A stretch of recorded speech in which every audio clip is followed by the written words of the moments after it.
Which 1930s classic film features a character named Oliver Stone? If you're a classic movie lover and a trivia maven, I have just the book for you. And you thought you knew classic movies.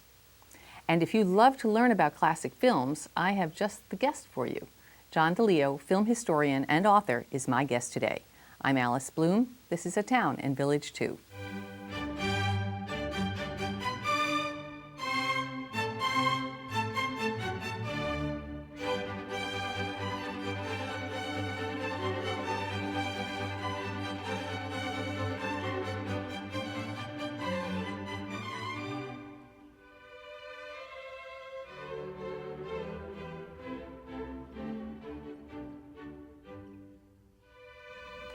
Welcome back. John, a pleasure to have you. We're making this a yearly event, I think. I believe this is the fourth time I've been on the show with you. Well, I have to tell you, my crew always gets very excited when they know you're coming back. All right, the first question I have to ask, what film featured a character named Oliver Stone? It's the screwball comedy Nothing's Sacred from 1937. Okay, you're a man I can't stump. Well, I love those. I call those jolts. It's always a jolt when you hear a character name in a movie, a name that would become famous as a real person later on. Do you think that the real person took that name? I mean, I don't know if Oliver No, Stone I is think his it's real name. just. I think it's just one of those happy accidents, and it happens quite a lot. And I always write them down. And of course, as soon as I had 10, I could include them in a quiz. In your quiz book. Now, of course, here's your quiz book. And you thought you knew classic movies. Now, I understand that you wrote this book originally some time ago. This is my first book, which originally came out in 1999. It's just been reissued in a new print edition, and it's first time ever ebook edition. So I've just come full circle, getting reacquainted with my first book. Of course, you've had me on for some of the other ones. Sure. There are 5 now, but this is the one that started it all for me. Well, this would be a great holiday gift, I would imagine. I actually have called it my stocking stuffer book. Okay. Well, but when I can refer to it. understand why, especially for people who think they know it all. Yes. It's a humbling experience. As I said to you, the comment I often get is, I thought I knew classic movies till I read your book. So, which is a compliment. How did you get the idea to do this? Well, as I said, it was my first book, so I didn't know I was actually going to be writing books about film. Mm-hmm. And so it was kind of my transition book. I had been making lists of things that interested me that would pop up in movies. I thought, that's really interesting. I want to write that down. And I didn't really know that what I was doing was writing my first book. And I guess I could have done it as a book of lists, like fun things like names that would become famous later on as real people names. But a quiz format's a fun way to do that kind. It's a way to get information out in a fun way, obviously a game, a challenge. And so I think it's a nice way to actually tell people a lot of stuff they might want to know in a fun format. For people who are interested in classic movies. Yeah, now, you have to be interested. Right, well, but there's so much that, I think all movies are derivative, and movies today are impacted by movies of yesterday. Sure. Of course. Were you always a classic movie geek, if you will? Yes, I would say that. Definitely a geek. I was lucky to be raised by parents and grandparents who were avid film people. I don't mean in the business, I mean film goers, film watchers in the theaters. We always went to the theaters as a family, and certainly watching stuff on TV, and everyone had their favorites, so I was constantly being told to, come here and watch this, you're going to love it, all kinds of things, and I really did love it. So what kind of films did your parents watch? Well, I think everybody had their own kind of thing. My mother was definitely into musicals, so she would want to watch Betty Grable and Judy Garland and Gene Kelly, and my dad liked the Cagney movies and the John Wayne movies. I had a grandfather who loved all the tearjerkers that he could cry through. I know my grandmother loved love stories. So, I mean, I was really getting it all from different people. But you know what? I think this may be a technology thing, but in those days when we were young, you're younger than I, there was probably ATV in the house? Sure. So, right, fighting over the television, sure. But you had to choose a program or a movie to watch. Well, that makes people watch things together too, and there's only one choice, right? But I think that's right, because I think now, for example, members of my family like different things. Right. But seldom does anyone deign to watch something they don't want to watch. They just go to another room and watch what they want to watch. Plus, there were how many choices too? There were on the TV with 13 choices.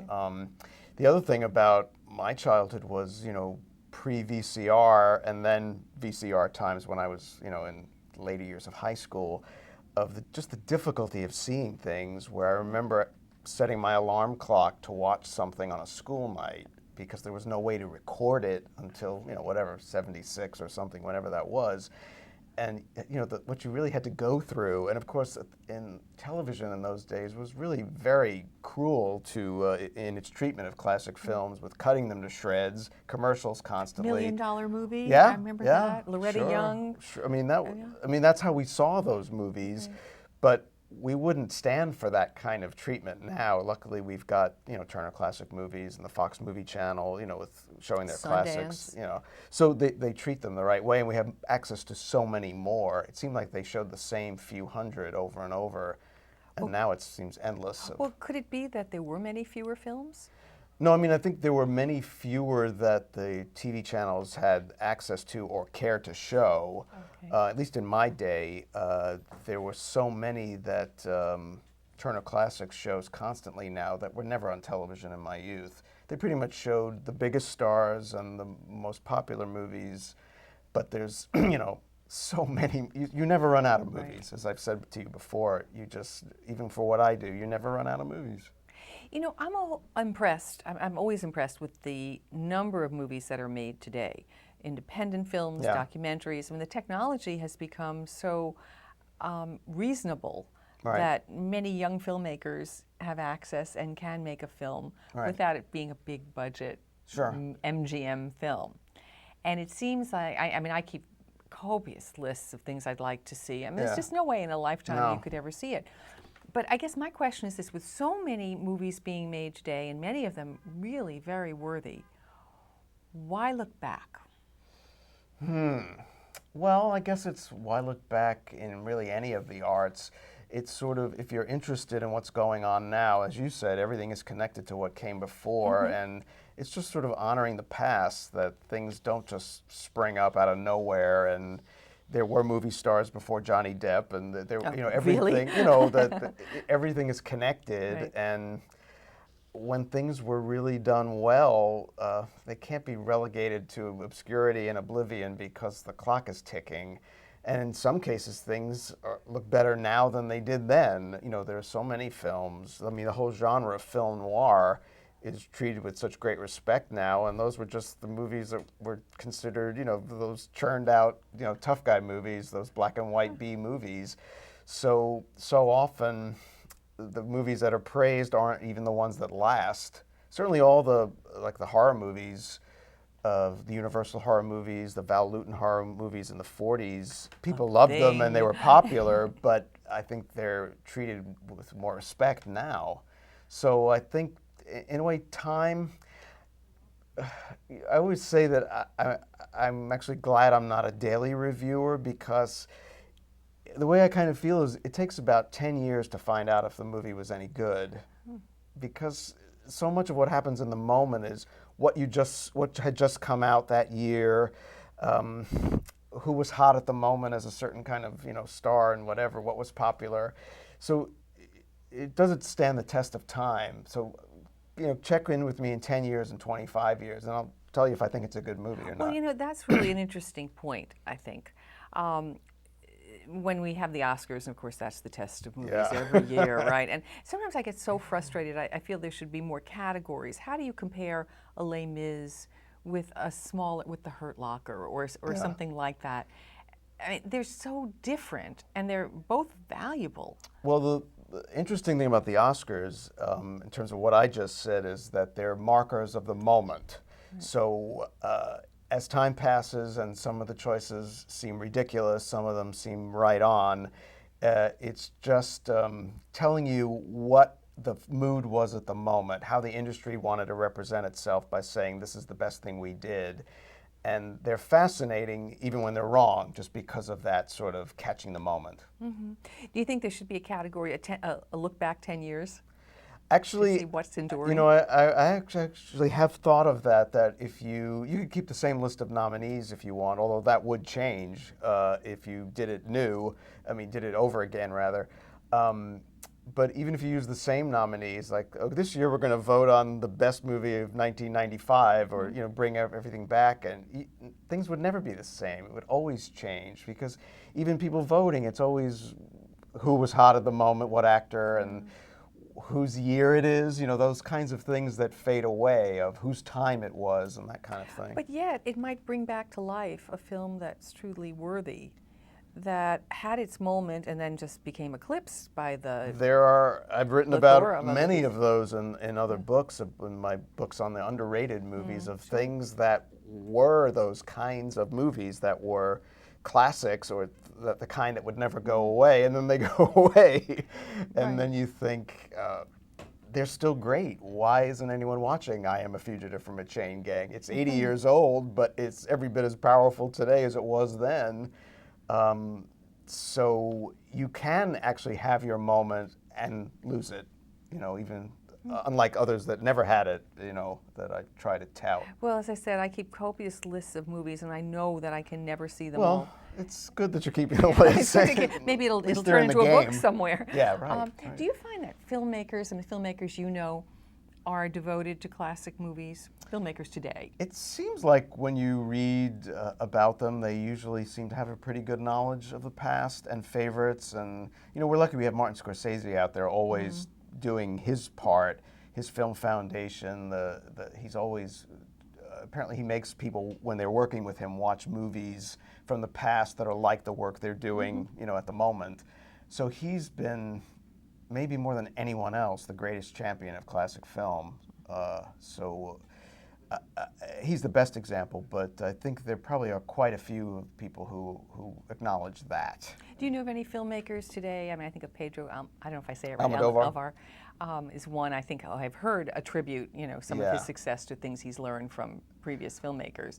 Well, with someone like him, you can see it in the films of like the way he has an obvious love for kind of Hollywood melodrama, the kind they don't really make anymore, and the way that he uses color has a very kind of old Hollywood Technicolor feeling. So he's obviously in love with old Hollywood, and I think you see it in other filmmakers, but he's usually in a very kind of obvious way that they're like a movie like Far From Heaven, which is obviously paying tribute to the Douglas Sirk movies.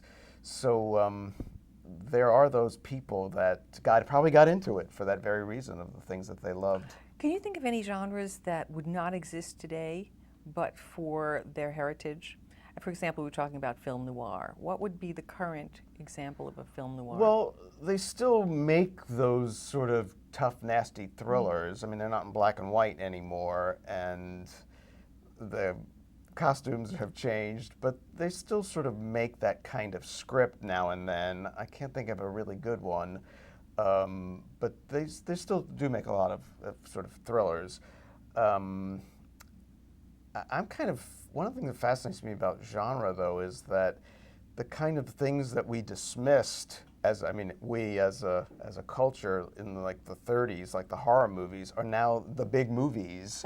Those were the B and C movies, and now they're the movies. And the A movies of the 30s and 40s would most likely be made as TV movies, the issue movies, the political things, or, it's just how, a lot of that is the impact of television through the decades, but how everyone wants to be in a blockbuster or a sci-fi thing, but sci-fi was, Buck Rogers and Flash Gordon. It was the lowest of the low in the 30s, and now every star wants to be in one of those. Because you imagine Bette Davis wanting to be her next picture, I've got to be in a sci-fi picture. Or I've got to be a vampire. Yeah, but now it seems like that's part of what you have to want to be to keep your status. Certainly the whole success of the vampire movies has just been a phenomenon. Yeah. What do you think that's all about? Well, I guess that always... And the zombies and... Yeah. Goes back... you can go right back to Bela Lugosi, and before that, Nosferatu in the 20s, but there's always that turn on with the vampire that does not go away. I am just so surprised, that every time you turn around, there's some legitimate star doing a vampire movie. I guess you want to do, like I said, you want to stay in the Everything. game, and that's what's hot. Now, you mentioned the small screen, and I think that's had a huge impact on movies. HBO has just revolutionized, HBO and Netflix, I mean, Yeah. producing their own films, Yeah. but producing it for the small screen. And people at home may have big screens, big Right. flat screens, or whatever, Right. but compared to a movie theater screen, we're Yeah. going to call it the small screen. Sure. How has that changed, or is it changing Well, movies? right now they usually talk about television as the place where the best writing is, you know, in the performing arts. And I guess that would probably be true when you think of series that everyone watches now, you know, addictively from, you know, with The Wire, Homeland, Breaking Bad. This is Mad Men, of course. Mad Men, The Killing. This is where it seems to be at. And I guess because you can, I forgot the most obvious one, The Sopranos. The complexity and the Boardwalk depth. Empire. We can go on and on, yeah.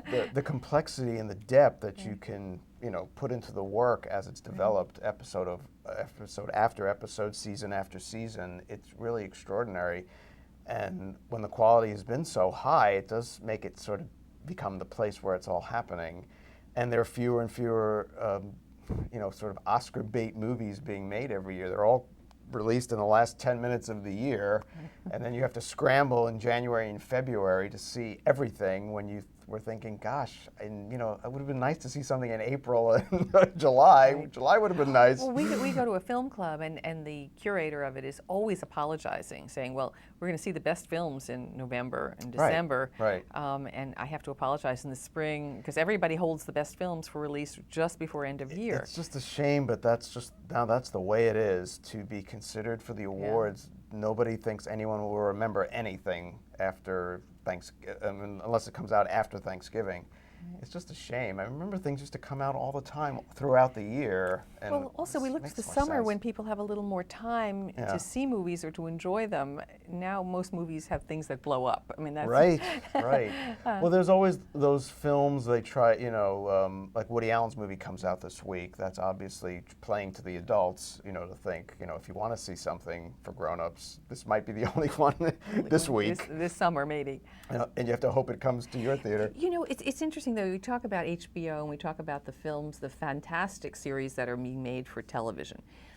We've always been hooked on the BBC series. I mean, of course, Downton Abbey. I mean, it's, you know, I mean, there were people who write blogs about it, and on Monday morning, and people, you know, comparing notes on what really happened and what was ridiculous and what worked. I mean, serious professional friends of mine do this. I'm mystified. And then, of course, there's MI5, and there was, I can't even name all the series. We were watching Bletchley Circle this year, which was another BBC series. All the mysteries, you know, I can't even think of all the names. Anyway, they have sort of been a heritage. I mean, we've turned to the BBC for a long time. Do you think they're the ones who inspired the HBOs and Netflix to get it together? That's a good question. I really don't know. Like I said, The Sopranos seems to have been the one that changed it all, and I don't know if it was just the willingness to take a chance on a mob thing because of the ongoing popularity of the Godfather movies. That was maybe a less risky one to test the waters with, but I think from there, though, that's when it became the place. The place. Yeah. You know, I've often thought, you know, it's this chicken and egg question. I mean, do movies reflect the concerns of the day, or are movies breaking new ground? I mean, I think of some of the films that have been released in the last few years. You start with Brokeback Mountain, you know, very moving film, The Fighter. I mean, there were just so many really important films, and The Blind Side. I mean, I can go on. And I often wonder, are they reflecting the concerns of people today, or are they telling us what we should be concerned about? I think usually they're a little bit behind the times. You know, they'll catch up, but they're usually, I'm talking in terms of the Hollywood movies, not maybe something sort of groundbreaking and independent and sort of renegade. But in terms of the big Hollywood movies, they sort of wait till it's kind of safe to do it. It doesn't mean it won't be good. I mean, I'm just saying they don't usually get ahead of the curve. They sort of make sure that the curve is happening, and then they jump in. But is that why there's been such a tremendous growth in independent films? Possibly, because there are certain stories that don't get to be told. But now, except we're getting those on television too. Right. But in terms of the big Hollywood movies, they're not usually known for their groundbreaking nature, as a rule. No. As a rule. Well, we've also talked before, and maybe we'll address again, the issue of the production code. Yeah. And that's something a lot of people don't even realize about, Yeah. the kind of censorship that existed when movies were in their heyday. It's amazing. It's really like from the mid-30s to the mid-60s is the censorship of the production code. It's amazing what they were able to do. It's sort of the beautiful thing of what you can do if you're given limitations. Like you can't do everything, but if you're forced to work within these limitations, you can come up with so many extraordinary things, which is why the golden age of Hollywood was so golden. They really Well, there were was smart. also some very subtle things. Very subtle things in terms, but there's also why is the sort of glamour quotient so high in terms of sexuality? You couldn't do everything, so there's so much. Sometimes you so wonder, much heat. Was there more heat when when it's so explicit? It, as some people say, leaves so little for the imagination. Rita Hayworth and Gilda, for some people, that doesn't get hotter than that. So yeah, I'm saying within the limitations, they did extraordinary things. When did the production code go away? In the mid-60s. And now we have anything The rating and everything. system came in '67, and that's basically the world we're still kind of have been in since. Which basically isn't anything. But that's sort of a suggestive thing, right? I mean, there's a rating system. Well, you can play with it to try to adjust your rating. They'll send it back to you. You can cut something else, and Or people want an R rating. Oh yeah. It depends if it's a certain audience you want. Yes, you want. I mean, Despicable Me is probably going to appeal to the great families, and I think it's really fun. They're not looking for the R rating. No, I don't think so. No, I don't think so. I don't think they got to do. However, Iron Man, I don't know, is that an R rating or is? Actually, I don't know. I actually didn't even get to that one. I've seen a number of the blockbusters, but I missed that one. So yeah, I feel seeing everything. All right, I'm going to make you play some of your own game, and then I'm going to try to stump you. Okay. Now, the book is really beautifully set out, and there are sections. I'm going to look at the section, match the child actress to the film in which she appeared. Okay, so these are all female. All right. Natalie Wood. Do you remember? I mean, I can read it. Now, as I recall, I did not put in Miracle on 34th Street, because that's what you'd immediately look for. So that's why some people have said I was so mean. The Keys of Kingdom, The Bad Seed, The White Cliffs of Dover, Gone with the Wind, These Three, The Philadelphia Story, To Kill a Mockingbird, The Ghost and Mrs. Muir, The Goddess, Our Vines Have Tender Grapes. I know it. Okay. Which one? She's in The Ghost and Mrs. Muir, which is a wonderful movie that she made the same year as Miracle on 34th Street. So doesn't have as much to do. How old would she have been about then? She's like 9. 9? Yeah, she's young. How about Elizabeth Taylor? We think of her in National Velvet, which I also didn't include. No, you didn't. The White Cliffs of Dover. She's in that with Roddy McDowall. Okay. Another good one. We'll do one more of these. Let's see if there's somebody. Patty Duke, because she's a little bit more contemporary. Patty Duke. I didn't include the Miracle Worker. No, you didn't. The Goddess. That's right. Okay. She plays the young Kim Stanley in The Goddess. Okay, let's see. I want to do, film and TV. Give me a second. I'm going to bring that up. Okay. Match the television star to the film in which he or she appeared before fame hit on the small screen. Ted Knight. Now, is that the Ted Knight you're talking about from the Mary Tyler Moore Show? That's the Ted Knight. I mean, that's the only thing I remember him from. Cleopatra, On the Waterfront, The Treasure of Sierra Madre, Psycho, 12 Angry Men, Meet Me in St. Louis, A Place in the Sun, Gone with the Wind, Kiss Me Deadly, Sunset Boulevard, Psycho. The fun, one of the things I like about this quiz is that the movies are all so famous. Right, so you're thinking, how are these people are not in these movies? And Ted Knight was Ted Knight's in Psycho. He's at the end. What did he? He's like the guard when Perkins is locked up in the asylum. When he's, the last time we see him, the guard. He doesn't say anything, but it's clearly Ted Knight. Oh my gosh! All right, Carol O'Connor. That's funny. Carol O'Connor was in Cleopatra. He is in Cleopatra. I mean, he's not Caesar, but he's in a toga, saying something on the steps somewhere. But he's got a pretty decent role. Okay, I mean, who would have thought? Cloris Leachman. She's in the film noir Kiss Me Deadly. She's murdered right away. Okay. But she's very memorably murdered, so. Okay, how about Jack Klugman? All right, we think of him as The Odd Couple and that one people will probably get. Okay. 12 Angry Men. Yeah, he's one of the 12. Okay, I could see So him in that. they're I all don't remember. prominent. So if you've seen the movie more than once, you'll probably remember it. He's in that. Okay, Jack Webb of Dragnet fame. Jack Webb has a decent role in Sunset Boulevard. He's the boyfriend of the gal that falls in love with William Holden, played by Nancy Olson, the people at the studio, that part of the plot. Okay. Fred Gwynn, my cousin Vinny. I mean, will anybody Fred, and ever... the Munsters. And the Munsters. Oh, my gosh. Fred Gwynn's on the docks and on the waterfront. Oh, I don't see him there. He's there. I mean, I just don't see him. All right, Raymond Burr. Raymond Burr. Raymond okay. Burr is Perry one of Mason. the lawyers in the courtroom scenes in Place in the Sun. Oh, so he can't get out of the court. I mean, he's right. in the courtroom, right, all the time? All That's right. right. All right, we're going to do one more. Let's see. You're too good. You're too good. All right, let's see. We'll do a couple of Let's Dance for the friends of ours in the audience who love musicals and love dance films. Okay. That's Fred Astaire and Rita Hayworth on the cover. Oh, on the cover. You Were Never Lovelier. It's a beautiful movie. Well, we're going to do one of these, and then I'm going to give you a quick quiz. Oh, boy. Okay, Bob Fosse. Who would have thought Bob Fosse in Damn Yankees? Well, he was the choreographer. Okay. And he does appear in the movie dancing the Who's Got the Pain number with Gwen Verdon. Okay, let me think of one more here. Mitzi Gaynor in She's in Les Girls. She's one of the 3 women who dance with Gene Kelly in Les Girls. Well, this book is just too much fun, but before I let you go, I mean, really, if you thought you knew classic movies, read the book. But now I'm going to give you a quiz because I thought I should return the favor. And I want to talk about great film actors who became great TV actors. Okay? Who is the actor in Community who started on Saturday Night Live?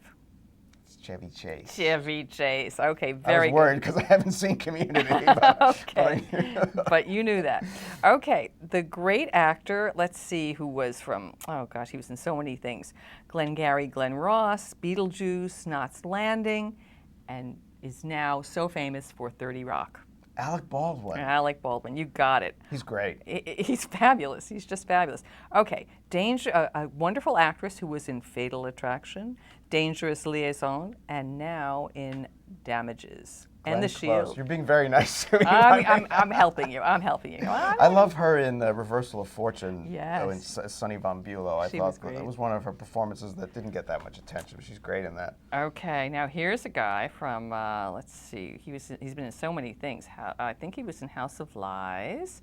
He's in so many Coen Brothers movies, Quentin Tarantino's movies, something called Ghost World, Trees Lounge, but lately, Boardwalk Empire. Steve Buscemi. Yeah, he's also really in The good. Sopranos. He's a really bad dude. He's probably a very nice man. But I hear he is a very nice man. But I wouldn't want to meet him. I don't know. Okay, the actor who was in Apocalypse Now, Badlands, Wall Street, but became the President of the United States in West Wing. Martin Sheen. Okay, great guy, great guy. One last one. We know her from as Blanche Dubois. Oh, she was in so many things. She's beautiful. I think of her in 1,000 Acres. Oh gosh, she's. Oh, you're thinking of Jessica Lange. And I didn't even give you Blanche Dubois. I'm go right to Vivian Leigh. Well, I know, Come but she on. also did Blanche Dubois. I know. She was great. Yes, and she's very famous in American Horror Story. Yeah. I haven't seen that one yet. I haven't. She was great in the TV Grey Gardens too. Yes, as the mother. She did a great job. She's a wonderful actress. Yeah. John, there's just so much to talk about. The time There goes always so fast. is. Okay. All right, I'm waiting for the next book. I have some ideas for you. We'll talk about it later. Thanks for coming. It's been my pleasure. Alice. Thank you so much. Always fun. Thanks at home for watching. I'm Alice Bloom. We'll see you next time.